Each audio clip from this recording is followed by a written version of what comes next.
In a little-known short story called The Conversion of an Anarchist, he takes all the modern methods that have been used to attack marriage, and he uses them to attack the attacks. Lady Joan Garnett and Andrew Home are two bright aristocrats who are engaged to be married. They've been immersed in all the modern progressive ideas where the only dogma is that there is no dogma. And in their latest adventure, Lady Joan is seeking to gain membership in an organization that prides itself on tolerance of everything.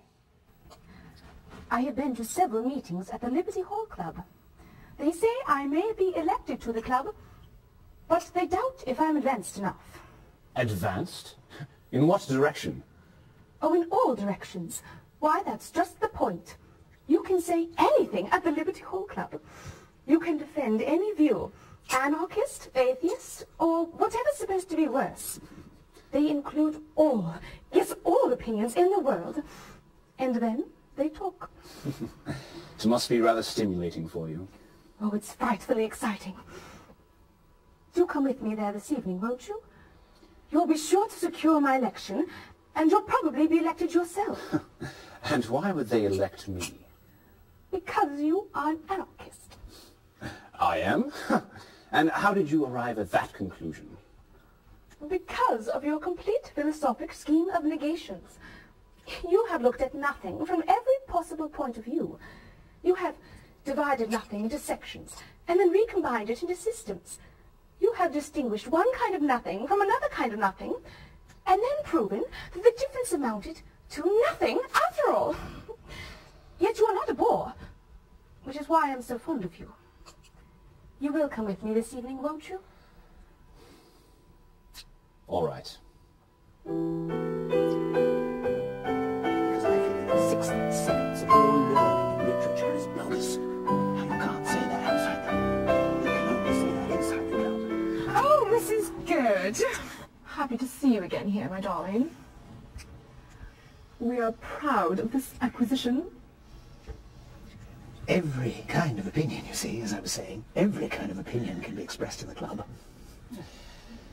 Well, suppose I express the opinion that the police should raid this place.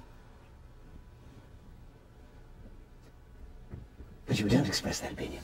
A man of your known liberal tendencies would never come to the conclusion that the police involvement in order or the state-run affairs is ever the sort of thing that can be condoned by civilized, or dare I say, non-civilized man. I do express that opinion. I think now that everyone now in this room ought to be in jail.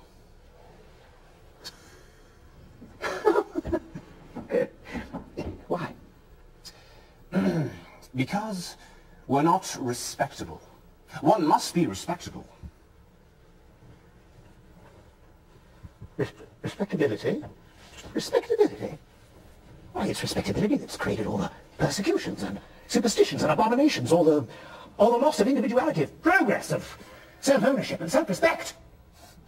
Self-respect, true. And how can one respect anything that is not respectable?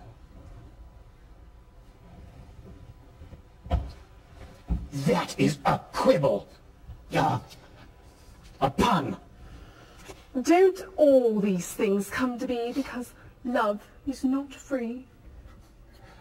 Well, of course it isn't. Love means that a man, in one respect at least, is not free. What? Well, if a man is truly free, he should be free to bind himself. To bind himself to a woman. But would there not be more joy, more old Greek gaiety if marriage were abolished?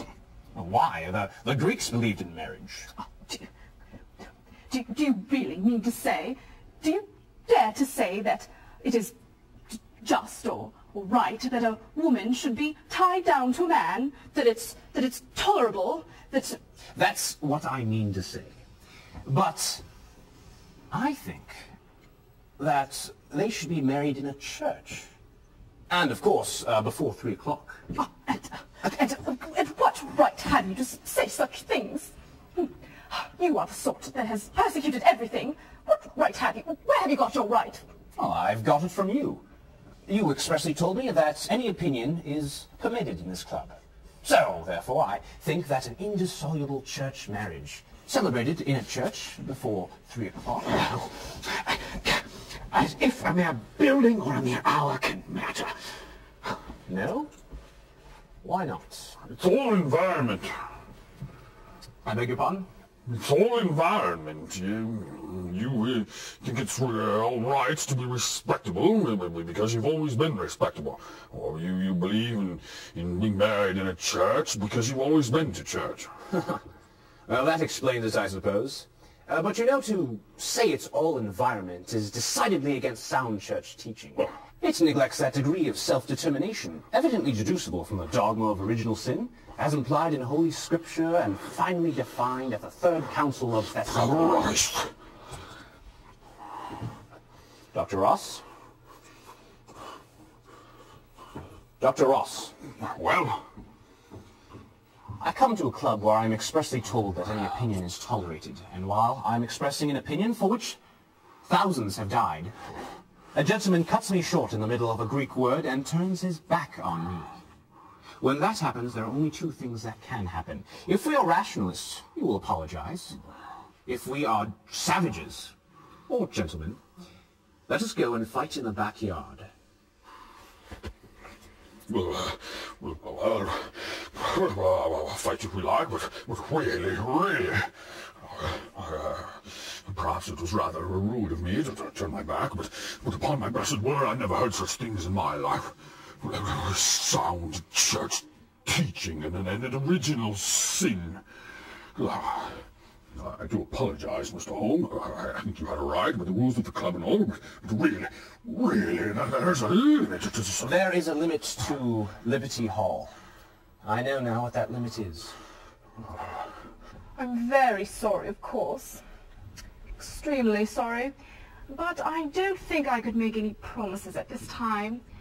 The vacancies in the club are so few, and some of the members are so very keen on having people who are really advanced that really we must be going. I've never got such good out of an evening in my life. Come along, Joan.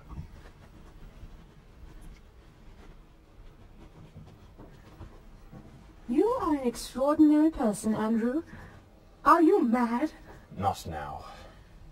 But those people were all arguing for the things you've always been arguing for. Permit me a masculine distinction. They were arguing badly. Well, you were pretty wild. You don't really believe in all those things. Respectability and marriage. And all the rest you were defending. You don't believe that a marriage must take place in a church before 3. Well, you don't believe in a church at all. And as for a council of the church... You have such a pretty laugh, Joan. And what do you mean? I don't believe I can say what I mean. I don't believe you can hear it. But I have found the limit of anarchy. Anarchists will endure everything except one thing. Sense. They will tolerate 100 heresies. They will not tolerate orthodoxy. When you see a poor chap standing at the corner, what do you see? The man on the street? Yes, we call him that because he's ordinary. What does he want? He wants a house, a wife, and a baby. All the humdrum things God dreamed of when he created the world. That's why we put that man to sweep our streets and black our boots, because he wants what God wanted long ago, and not what we shall want the Wednesday after next. Think of him, and then think of all those people at Liberty Hall Club. Those foxes have holes and those vultures of the air have nests, but man has nowhere to lay his head. I don't think I understand it. Do you understand this? A man will be married to a woman in a particular stone church before 3 o'clock. Yes. That I understand easily.